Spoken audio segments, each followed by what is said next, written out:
Përmbledhja e ngjarjeve kryesore të ditës në Radio 7.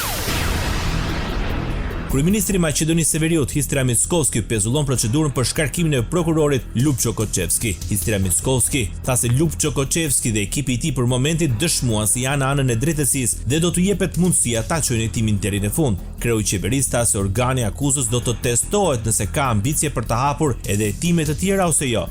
Vlerësojmë se prokurorët që janë duke punuar në rastin e Koçanit duhet të punojnë dhe t'u japim mundësinë që të punojnë. Kur tharë se jemi të kënaqur, parë se ka një bashkëpunim të mirë mes prokurorisë dhe policisë, bashkëpunim i cili rezultoi me 34 të dyshuar që ndërlidhen me këtë rast, tha Histria Mickoski, kryeministri i Republikës Maqedonisë së Veriut. Ministri i Transportit të Republikës Maqedonisë së Veriut, Aleksandar Nikolovski, njoftoi marrjen e licencës së 479 kompanive në fushën e planifikimit urbanistik dhe ndërtimit. Ai tha se të gjitha gjetjet do të procedojnë te organet e tjera të cilat mëtej do të hetojnë punën e këtyre kompanive. Shkelet e mëdha sipas Nikolovskit janë për numrin e nevojshëm të pusuarve, kurse në pjesën e cilësisë së ndërtimeve dhe realizimit në kohë do të konstatohen. Nikolovski paralajmëroi dhe ndryshime ligjore për inspektime të rregullta. Kjo listë do të dorëzohet tek institucionet e dhura për veprim të mëtejshëm dhe gjithashtu duhet të njoftoj se do të bëjmë ndryshime ligjore me të cilat këto kontrolle do të bëhen të detyrueshme çdo 6 muaj dhe jo mbi baza vullnetare si deri më sot, tha Aleksandar Nikolovski, ministri i Transportit të Republikës Maqedonisë së Veriut. Komisioneri i Bashkimit Evropian për zgjerimin Marta Kos përgëzon Maqedoninë e Veriut dhe Shqipërinë për suksesin e tyre në kuadër të planit për rritje të Bashkimit Evropian. Përmes rrjeteve sociale, Marta Kos vuri në duke se dy vendet vendosën ritmin për të gjithë rajonin duke siguruar parafinancim nga ky program. Kjo duhet të inkurajojë zbatimin e reformave kyçe, të stimulojë rritjen ekonomike, të përmirësojë cilësinë e jetës së qytetarëve dhe t'i ofrojë më tej këto vende me Bashkimin Evropian, shkruan Kos. Ministri për çështjet evropiane, Orhan Murtezani, tha se kushtet për vazhdim negociatave me Bashkimin Evropian janë të përcaktuara në kornizën e negociatave, por shqetësim shprehin nëse do të ketë të reja pas ndryshimeve kushtetuese. Ministri i Shëndetësisë i Republikës Maqedonisë së Veriut, Arben Taravari, kërkon depolitizim të organeve të hetuesisë dhe gjyqësisë. Sipas tij, partitë politike për momentin nuk janë as pak të rëndësishme, por rëndësishme është që qytetarit të ndihet i qetë dhe i sigurt aty ku jeton. Është një periudhë e vështirë të cilën e kalon shteti. 4 tragedi të njëpasnjshme që ndodhen në Maqedoni këto 5 vitet e fundit. Prej Skarcës, Besa Transit, mandej Spitali Modular, tash edhe Koçani. Unë mendoj se sidomos organet e hetuesisë dhe gjyqësisë aty ku vendosen duhet të depolitizohen, mos i shohim këto raste, nuk shihen më partit. As pak nuk janë të rëndësishme, i rëndësishëm është qytetari të jetë i qetë dhe i sigurt aty ku lëvizën dhe aty ku jeton. Bashkimi Demokratik për Integrim në Maqedoninë e Veriut shpreh shqetësimin se në një vend ku e gjithë shoqëria është të zi, kryeministri kërcënon me tërheqjeveshi dhe urdhëron arrestime përpara kamerave, jo për të sjellë drejtësi, por për të fshehur të vërtetën, jo për të ndihmuar hetimin mbi ata që kanë lejuar këtë situatë, por për ta udhëhequr atë personalisht sipas linjës politike. VDI angazhohet se do të bashkëpunojë me çdo hetim objektiv dhe të pavarur, por nuk do të ndalemi kurrë së kërkuari përgjigje të qarta për pikpyetje të dukshme dhe nuk do të heshtim përballë ndjekjes politike, deklarojnë nga Bashkimi Demokratik për Integrim në Maqedoninë e Veriut. Rajoni. Për vjetorin e 26 të masakrës në Tërnje të Therandës, kryeministri i Republikës Kosovës Albin Kurti bëri omazhe pranvareve të të rënëve të vrarë mizorisht nga forcat e armatosura serbe.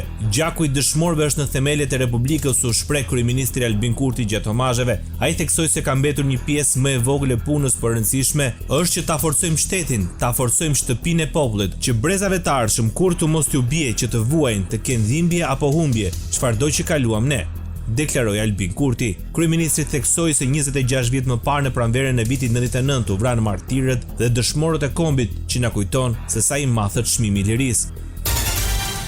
Ambasada amerikane në Kosovë paralajmëron se kontrolli i vizave nuk ndalon pas lëshimit të tyre. Ajo tha se SBA-i kontrollon vazhdimisht dhe paralajmëroi për revokim të vizave për ata që nuk i zbatojnë ligjet dhe rregullat e migracionit të Shteteve të Bashkuara. Kontrolli i vizave në SBA nuk ndalet pas lëshimit të vizës, ne i kontrollojmë vazhdimisht mbajtësit e vizave për të siguruar që ata zbatojnë të gjitha ligjet dhe rregullat e migracionit dhe ne do t'ua revokojmë vizat dhe do t'i dëbojmë nëse nuk e bëjnë këtë, shkruan ambasada amerikane. Zëvendës presidenti i Bankës Botërore për Financimin e Zhvillimit, Nakihiko Nishiu, përshëndet vendimin e Kosovës për të qenë një vend donator në shoqatën ndërkombëtare për zhvillim. Sipas tij, vendimi i Kosovës për të kontribuar fuqizon objektivat e përbashkëta, zhdukjen e varfërisë dhe ndërtimin e shoqërive të barabarta. Ky kalim nga përfitues në kontribues është një rrëfim i rrallë i jashtëzakonshëm i cili flet për qëndrueshmërinë, vizionin dhe përkushtimin e palëkundërt të Kosovës ndaj progresit, ka thënë ai. Vendimi juaj për të kontribuar në IDA 2021 fuqizon objektivat tona të përbashkëta, zhdukjen e varfërisë dhe ndërtimin e shoqërive të barabarta. Ai na sfidon të gjithëve të rishpikim atë që është e mundur kur vendet ndjekin rrugën e tyre me vendosmëri. Vendosmëria çon në rritje kur kultivohet me partneritet dhe kjo mund të kapërcej kufi dhe brezat, ta zëvendës presidenti i Bankës Botërore për financimin e zhvillimit, Nakihiko Nishio. Radio 7, zëri pozitiv i qytetit. Ministri i Mbrojtjes i Shqipërisë u premtoni shushtarakëve 15 deri në 25 pagash për blim në rast ndërprerje të punës pas miratimit projekt ligjit të hedhur në konsultim publik për statusin e shushtarakëve. Në një bisedë me grupet e interesit, vetëm pak ditë nga hapja zyrtarisht e fushatës për zgjedhjet e ardhshme parlamentare, Piro Vengo tha se kur vjen puna tek rritja e kapaciteteve për modernizimin e forcave dhe industria ushtarake, të gjitha këto kapacitete nuk mund të realizohen me sukses nëse nuk investojmë tek kapitali njerëzor. Të krijojmë instrumenta për ta bërë forcën e armatosur më tërheqëse për të rinjt, pra të punojmë se si të përmirësojmë atë ndihmesën qoftë financiare që do të vazhdojë, qoftë të ecurisë dhe formimit profesional në karrierë, mbështetjen gjatë ushtrimit të detyrës dhe mbështetjen financiare dhe sociale për familjarët e ushtarakëve në lirim, pra pas përfundimit të karrierës. Krahas asaj, ministri premtoi se do t'i bëjnë forcat e armatosura më të rejse për të rinjt, ndërsa u angazhua që pagat për 4 vite ardhshme do të jenë sipas standardeve të NATO-s. Do doja mendimet tuaja për sa i përket përmirësimeve që mund të bëjmë për të bërë më tërheqës, pra incentivat që duhet japim statusit të ushtarak, në mënyrë që forca të bëhet më tërheqëse për rinin shqiptare. Një shembull po ju jap, para 10 vitesh në krahasim me sot kemi 5 fish më shumë rekrutime se para 10 vitesh. Në Akademinë e Forcave të Armatosura kemi 1100 aplikime për 100 të rekrutuar. Bashkimi Evropian harton një projekt kuroror me shpejtësi 300 deri në 400 km/h që synon që të lihet 39 qytete kryesore në Europë deri në 2040, një mundësi e madhe për Shqipërinë që të përfshihet në projektin më të madh të transportit të gjelbër në kontinent. Rrjeti i quajtur Starline u propozua nga një institut kërkimor me qendër në Kopenhagen, me synimin për të lidhur 39 destinacione në vende të ndryshme të Europës, përfshirë Mbretërinë e Bashkuar, Turqinë dhe Ukrainën. Projekti përfaqëson një vizion ambicios që ka përcjell kufijtë e linjave ekzistuese ndërkombëtare, të cilat janë shtuar në vitet e fundit, por që ende mbeten të fragmentuara, të ngadalta dhe shpeshherë të papërshtatshme për udhëtarët. Sipas propozimit, rrjeti Starline do të funksionojë si një sistem metroje në shkallë kontinentale, duke sjellë lidhje ultra të shpejta që do të rivalizojnë udhëtimet ajrore. Bota. Kremlini tha se presidenti rus Vladimir Putin falenderoi homologun e tij në Emiratet e Bashkuara Arabe, Mohammed bin Zayed Al Nahyan, për ndërmjetësimin në shkëmbimin e të burgosurve me Ukrainën. Nga Kremlini thuhet se ata diskutuan për bisedimet ruso-amerikane për Ukrainën. Presidenti i Emirateve të Bashkuara Arabe mbështeti përpjekjet e ndërmarra nga Rusia dhe SBA dhe veçanërisht mirëpriti konsultimet midis grupeve të ekspertëve në Riyadh, thuhet në raport. SBA vijon bisedimet me Rusin për një armpushim të pjesshëm në Ukrainë. Ne biseduam për gjithçka, ishte një dialog intensiv, jo i lehtë, por është i dobishëm për ne dhe për amerikanët, tha të martën një antar ekipit negociues të Rusisë, Grigori Karasin, për Agjencinë Shtetërore të Lajmeve TASS. Ish zëvendës ministri i jashtëm i Rusisë tha se bisedimet SBA Rusi do të vazhdojnë dhe se Kombet e Bashkuara dhe vendet e tjera do të përfshihen në to. Ai bëri këto komente një ditë pas takimit 12 orësh mes dy vendeve në Arabinë Saudite, vendin ku po zhvillohen bisedimet. Izraeli do të krijojë një institucion që do të mbikëqyrë largimin vullnetar të palestinezëve nga ripi i Gazës. Një zëdhënës e kryeministri Benjamin Netanyahu konfirmoi një ditë më parë se ky institucion do të bëhet pas miratimit nga kabineti izraelit i sigurisë të planit të ministrit të mbrojtjes Israel Katz gjatë fundjavës. Ata që dëshirojnë të largohen nga zona e rrethuar bregdetare palestineze në brigjet e detit Mesdhe, duhet të mundësohet largimi në përputhje me ligjit izraelite dhe ndërkombëtare, si dhe në përputhje me vizionin e presidentit amerikan Donald Trump, tha ministria në një deklaratë. Sa i përket se cilat janë vende të treta ku mund të shkojnë njerëzit që duan të largohen, nuk përmendet. Martin Griffiths, zyrtari më i lartë i ndihmave emergjente të Kombeve të Bashkuara, e ka quajtur reklamën të pabanueshme, duke thënë se njerëzit e saj po dëshmojnë kërcënime të përditshme për vetë ekzistencën e tyre. Presidenti amerikan Donald Trump sinjalizoi të hënën se ai mund të bëjë përjashtime për disa vende kur administrata e tij të vendosë tarifa reciproke mbi importet javën e ardhshme. Unë mund të jap një pushim shumë vendeve, është reciproke, por ne duhet të jemi edhe më të mirë se kaq, tha Trump gazetarëve në Shtëpinë e Bardhë. Presidenti prej javësh ka treguar se do të vendosë tarifa reciproke, duke filluar nga 2 prilli për çdo vend që ka detyrime për mallrat amerikane. Por ndërsa data ka ofruar, disa zyrtarë të administratës kanë sugjeruar se mund të ketë një hapësirë për lëvizje.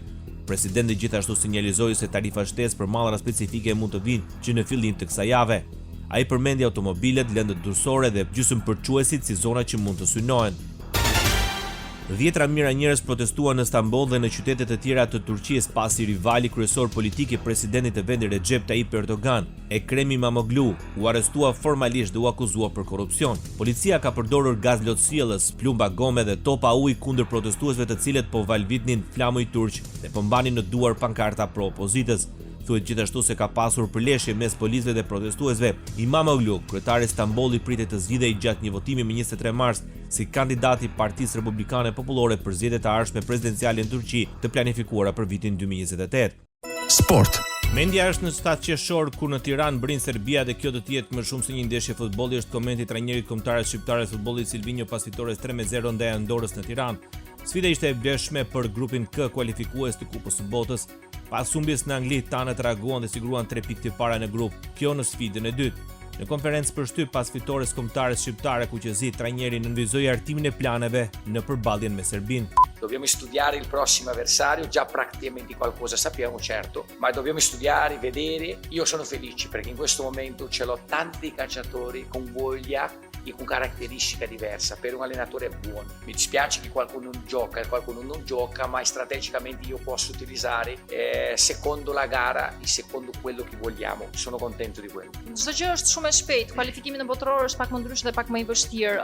Duhet të bëjmë më shumë për ta arritur aty. Sot ishim pak më tepër në presion sepse ishte një ndeshje të cilën duhet ta fitonim, edhe nëse nuk do të merrnim 3 pikë do të bëhej më e vështirë në vazhdim. Strategjikisht mendoj që kemi bërë një punë shumë të mirë. Lojtarët kanë luajtur shumë mirë, kanë sakrifikuar shumë edhe në ndeshjen në Wembley, që rikujtoj që është një Anglia është një kombëtare që ka luajtur finalet të 2 europianëve të fundit, dhe nëse nuk vrapon edhe nuk krijon aksione, nuk mbrohesh mirë, mund të pososh 5 gola. Mendoj që lojtarët kanë bërë shumë mirë. Për sa i përket kundërshtarëve të ardhshëm, do duhet ta studiojmë, ke filluar që tani ta studiojmë, por jam shumë i lumtur që kam shumë lojtarë me karakteristika të ndryshme dhe me dëshirën për të qenë pjesë e kombëtarëve për të luajtur, të cilët mund t'i përdor në varësi edhe të kundërshtarëve. Kombëtare shqiptare e futbollit mori vendin e dytë në grupin K kualifikues të Kupës së Botës 2026. Pas humbjes 2-0 me Anglinë 3 ditë më parë në Londër, kuqezin reaguan dhe siguruan 3 pikët e para në misionin për finalet e një botrori. Ndoqët edicionin informativ të lajmeve në Radio 7, zëri pozitiv i qytetit.